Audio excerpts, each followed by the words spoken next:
Со маски и транспаренти, родители со деца, граѓани од сите генерации и различни професии денеска протестираа за чист воздух пред владата.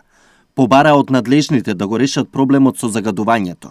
Иако се очекуваа многу повеќе луѓе, на протестот имаше 100 до 200 лица, а од друга страна, неделава кога беше екстремно загадено, социјалните мрежи беа преплавени со илјадници коментари. Со кашлица, лоше, бледило на лице, подочњачиња црни. Значи си чувствувам, затоа и дојдовме тука.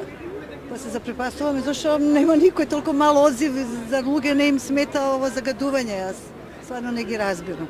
Требаше да има овде помасовно. Треба да се подобри ова состојба? Па треба. Прво народот основно, културата и дисциплината, и сега со помош на влада, на организации, на градоначалници, ветува, чист воздух, че ова ветер и магла, ништо. Бар ветер да има. Ситуацијата е алармантна и поститно треба да се преземат сериозни мерки.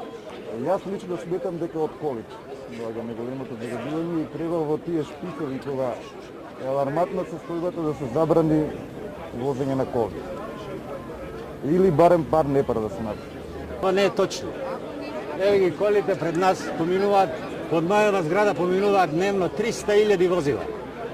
Загадување нема кога не работи тешката индустрија. Поддршка на протестот даде и од детската амбасада Меѓеши, кои исто така ја поддржуваат и иницијативата за бојкот на наставата во среда поради загадувањето. Таго да се намали да биде максимум 75 PM и алармот да звони 2 дена последователни. После 2 дена последователни, доколку се случи аерозагадувањето да не се намали на под 75, сметам дека по автоматизам треба се прогласува вонредна состојба која навистина ги погодува пред се здравјето на децата.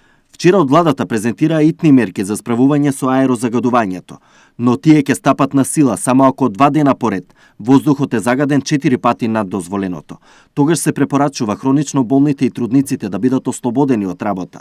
Градскиот превоз ќе биде бесплатен, инспекцијските контроли засилени, а индустриските капацитети треба за 50% да го намалат производството.